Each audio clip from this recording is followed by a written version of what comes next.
Hey guys, how are you? I've got a big one for you, a really big one. The recession and crash indicators.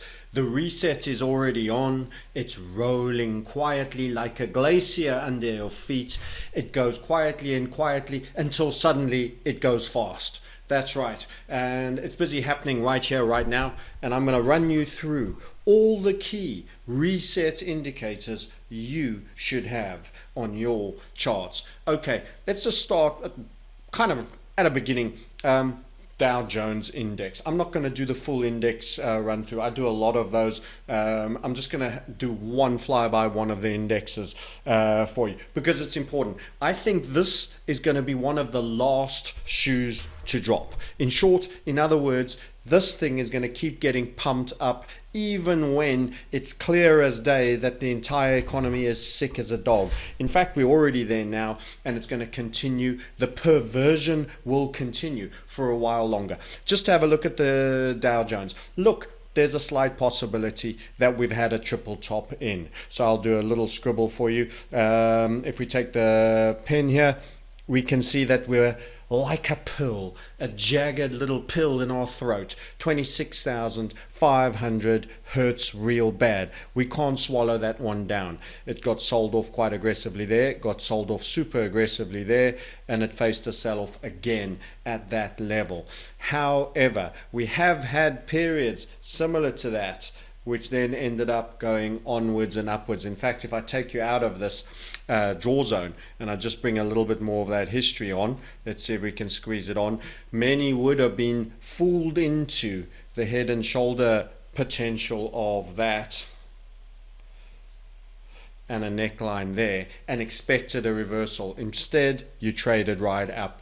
This is why we trade continuation before head and shoulders, and generally indices grind their way up. But when they fall big. Let's do something else. I'm going to show you.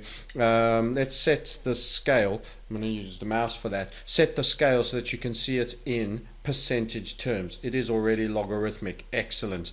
Now that'll give you an idea the degree of volatility we've experienced so far recently, and you'll be able to see if I just have the more recent write-up from the dot-com boom, you'll be able to see something interesting here.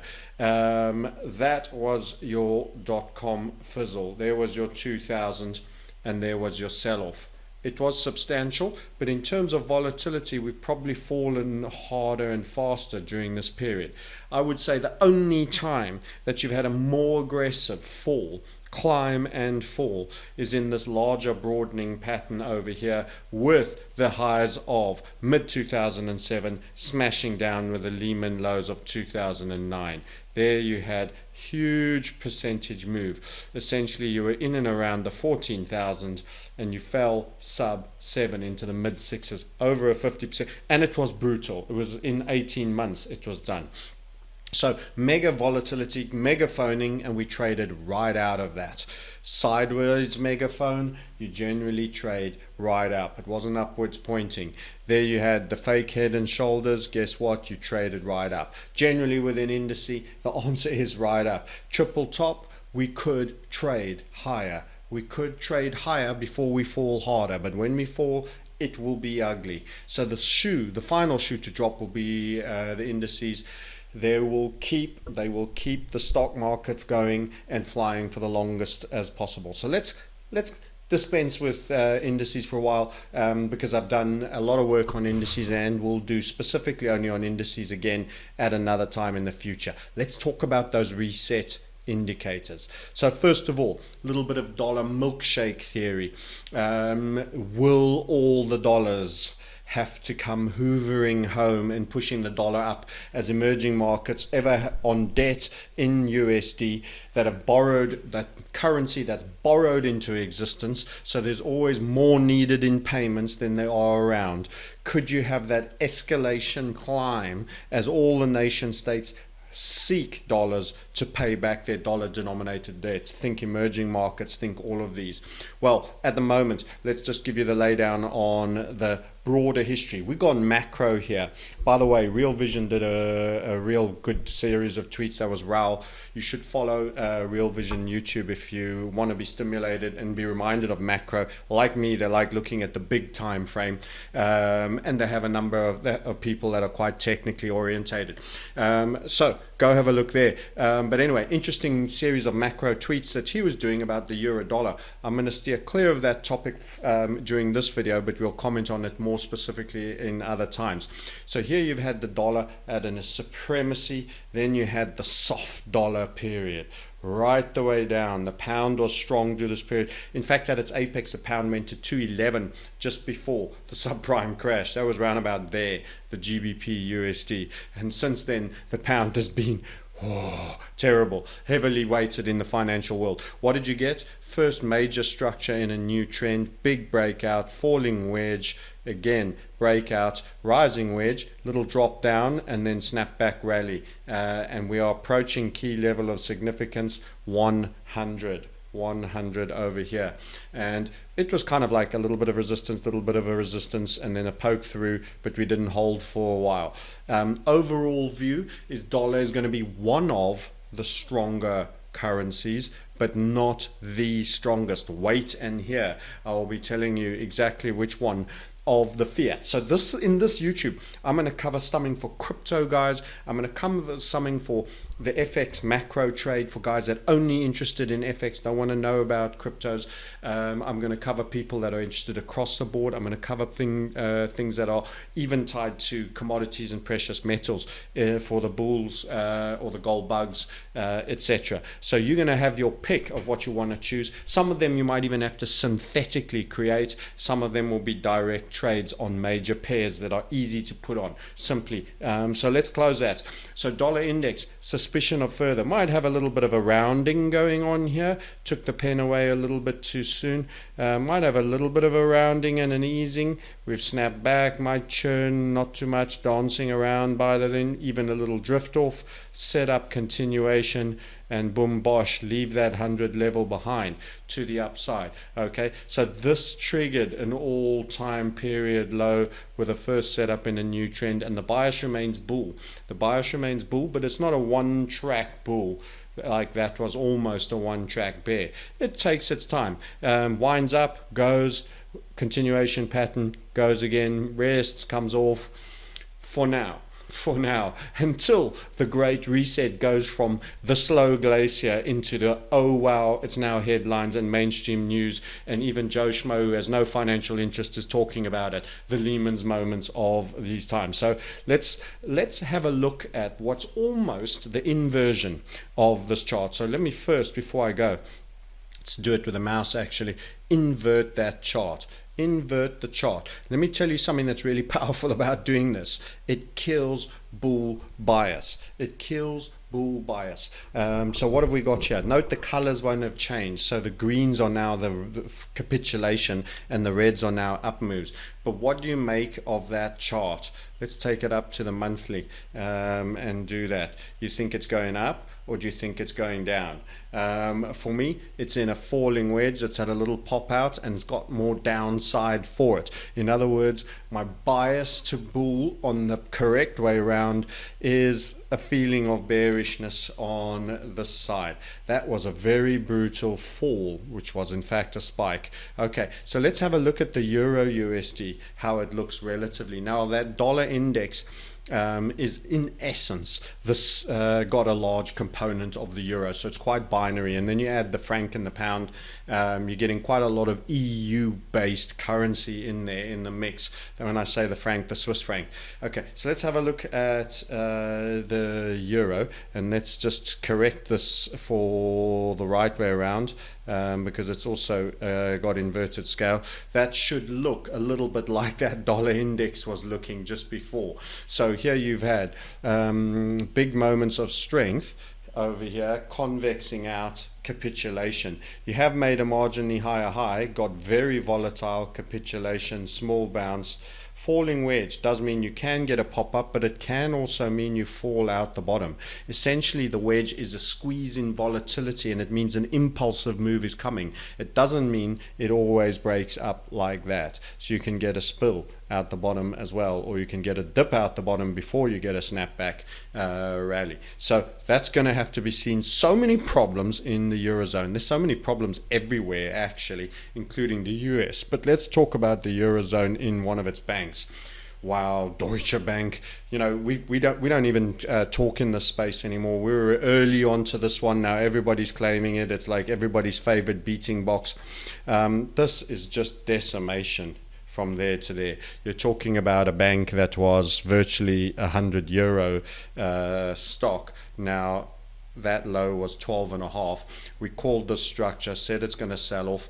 It sold off. I mean, across the time frames. That was its setup, by the way, for when it went up. Very bumpy, supported there, went into the 2008 crisis, highly leveraged, buying all the stuff, was the dumb money buying all the subprime in the room. Take a look at these on a shorter time frame. Let's go daily, if you will. We called this little setup for our trading community all the way down, just shorts, and more shorts. And this one performed on that YouTube. I said Deutsche Bank, whoop, let's get the pen back out. I said Deutsche Bank's going to trade sub €6. That was when it was around 7.9 and 8. There's your little squeeze. There she comes, €6. You traded the €5. 5.9 at that point on the purple line, 5.89 as you can see on that target. What's it doing? Let's drop the time frame again, clear again. What's it doing now? Let's close the drawer before we change the time, Francis. There you go. Whoops, another little squeeze. Wants to eke out a little bit more for you. That could take you to mid-5s. After just putting its toe through the 6 level, you're now looking at mid-5s, bleeding out. Ever smaller patterns, so it's probably going to get a push up at some point.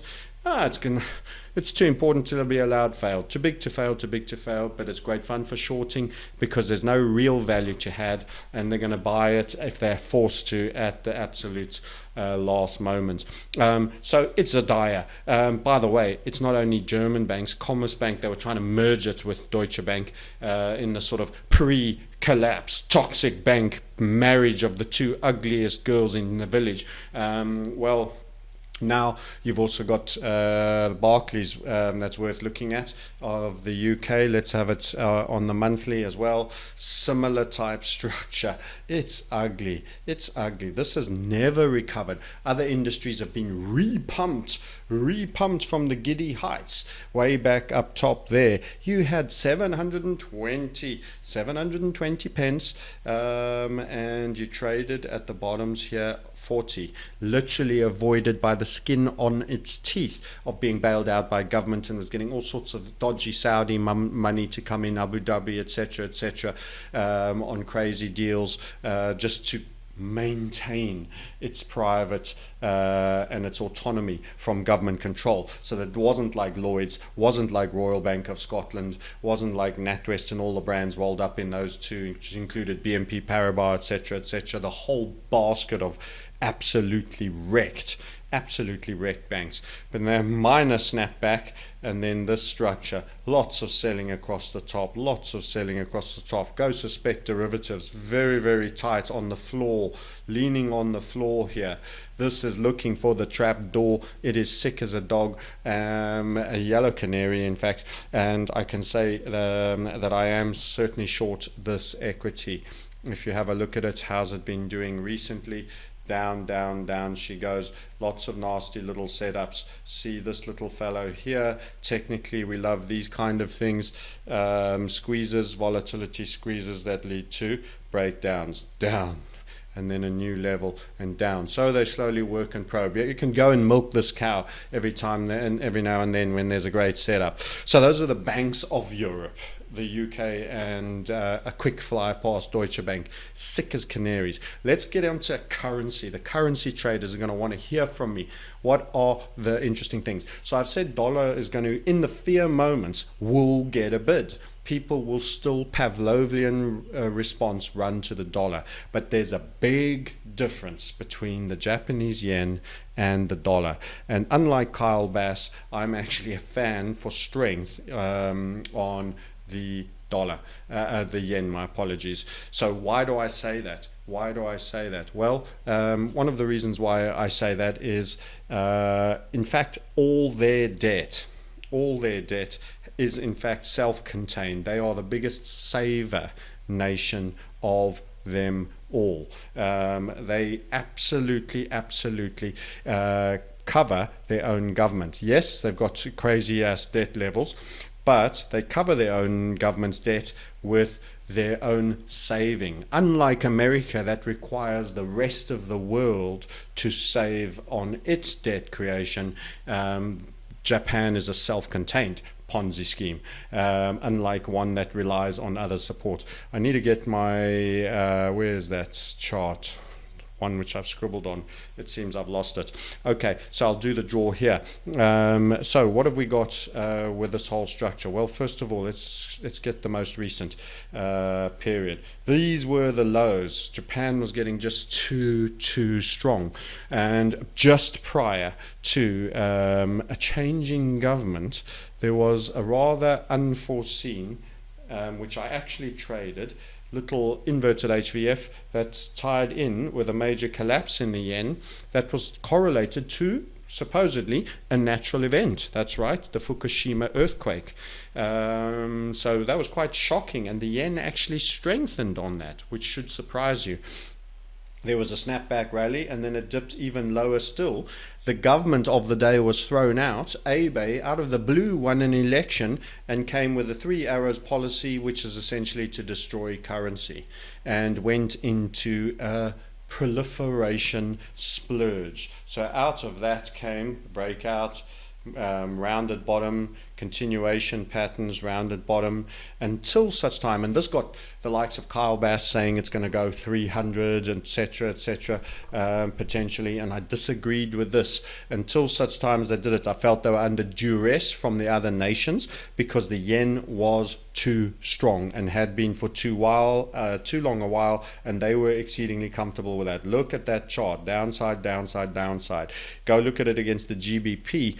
At one point, the pound in the 80s, 680 yen to what it is today. It is a great surprise to many how strong actually across multiple decades the yen has truly been. So what did we then have over here? Well, let's have a look at it. This is called the fear currency. Whenever there's fear, and many people blame this to the carry trade, say, oh, it's a carry trade unwind. I think that's a simplified explanation. I think that's a made for media explanation. The carry trade was very much about interest rates, differentials, and people borrowing in yen to invest in other currencies. So what did we get? Left head and a right shoulder, your first mini. That was a major turn, brought you back to those levels. You got a snapback rally of some pace. We call that a classic first inverted HVF in a new trend, and we're expecting, after a small rally, given the dollar strength, note, given the recent dollar strength, what was happening in the yen. The fear that saw money going into the dollar saw more money go into the yen relatively for the exchange rate mechanism. Even if there was more money going to the dollar at a percentage level, the yen was getting more support and was beating the dollar out. Of course, when we had the spike of fear coming in here, you can see how quickly there was an absence of bid for the dollar against the yen. This is one currency for which you can get nasty spills. We are awaiting a substantial spill. Let's get my jaw up that's on my MT4. This has got our HVF draw tool on it. Let's pull this in here. Here you go, it'll be better for it. This will show you. We're looking for the 88.93 to be run on that. At the moment we're in the funnel. Sell any rallies up to 112.396. If you can see the point over there, sell rallies up to that level. That's where our stop placement is going to be. We're looking for not just sub 100, we're looking sub 90, and we're looking, and this will be a first in a new trend, and could see you revisit previous lows in the 70s with overperformance. You heard me right. This reset is going to be the crash of the mother of all crashes, and the yen is going to get the bid over the dollar. Even though I consider them both to be strong, the dominant one will be the yen between those two. That's right. So let's talk about it. Let's talk about it a bit further. Now I've made the case about that. So if you're an FX trader, your long pair should be the JPY. You want to also look at emergings to be your weak pair. Mexican peso, South African rand, Turkish lira, Brazilian real, anything with dollar denominated debt, because there should be some appreciation also in the dollar. That's going to lead to debt collapses for those currencies. That's already happening on the Pakistani rupee and some of the more peripheral emergings, but you won't easily be able to trade that. Okay, so let's have a look. The Great Reset, even the normal currencies that you can trade fairly easily on a broker that are somewhat exotic, they're still available and have liquidity, you'll be able to trade. So let's talk about Norwegian krona, Japanese yen. Okay, so now why is he doing this? Why is he bringing the krona in? Oil. It's an oil currency that is otherwise a stable democracy. Yeah, so you get it. So when we have a serious downturn, the demand for oil goes down. The demand for oil goes down. It's the Rockefeller tax. It's a global tax on everybody. And when nobody's got any money and nobody is spending, oil has to go down because no one's buying anything, no one's driving anywhere, nothing's being transported, the logistics industry is slowing down, oil is in everything. So this currency will run into trouble if that is starting to happen already. The fear value, in other words, the safety of the yen, will gain. So let's have a look at the Norwegian krona. The krona. Bring him on, bring him on. Let's first test the hypothesis as well.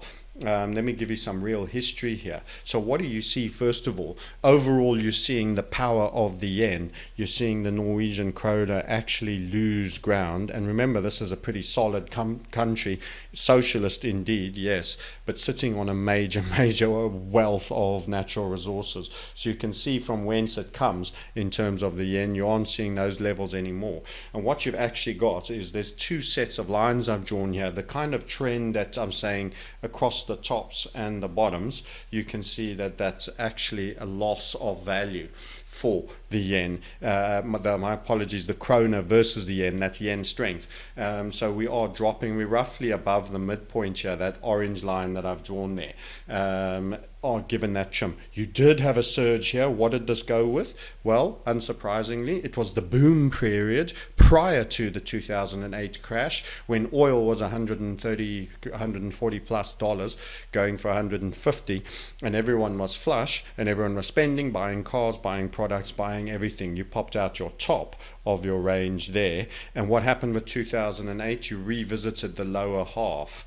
You didn't go as low as you were at the dot-com lows. Didn't go as low as you were at the dot-com lows. Note the stress points, and you can see the lows. Now, kind of, let's clear the face a bit. Kind of in squeezing wedge here in the green again.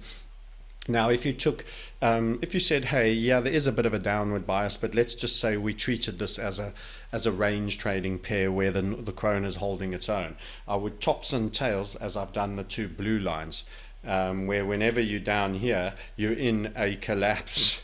You get where I'm taking you? And whenever you're above, you're in a boom. This is 2007 boom. This is the run-up of the 90s boom.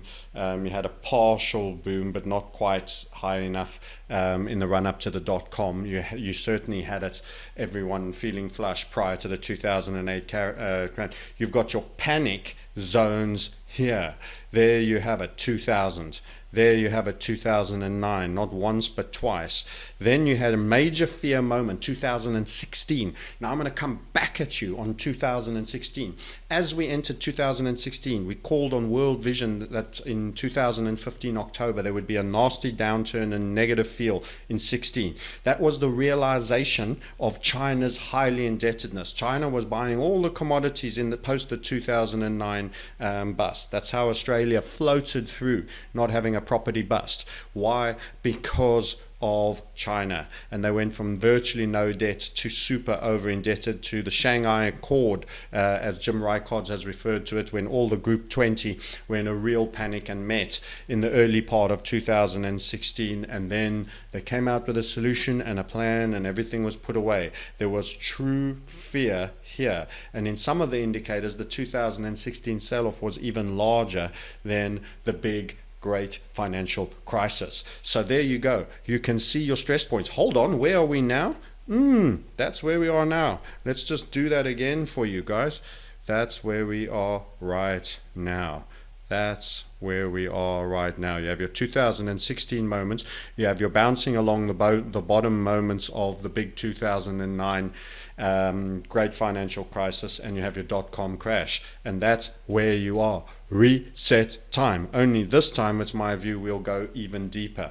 This is going to mean reduced demand for oil, more fear running into the yen. Yes, you FX traders, watch for short-term setups on the Norwegian kroner. You'll get decent liquidity. Okay, there's more to say on currencies, if I'm frank. There's a lot more currencies we could look at. I would certainly look at the emerging against the yen. So rand versus yen, lira versus yen. The thing is, you've got to get your timing right, because some of the carry trade costs of those, given the interest rate differentials, can be quite high. The lira, it's going to cost you to hold that trade open, but you will make P&L. So I'm not going to drill all the way through for the FX. I've told you which one's your strong one, the JPY. I've told you that oil-based currencies will run into trouble, and emerging with dollar debt will run into trouble. Go run the rack. You want to be long yen, short emergings.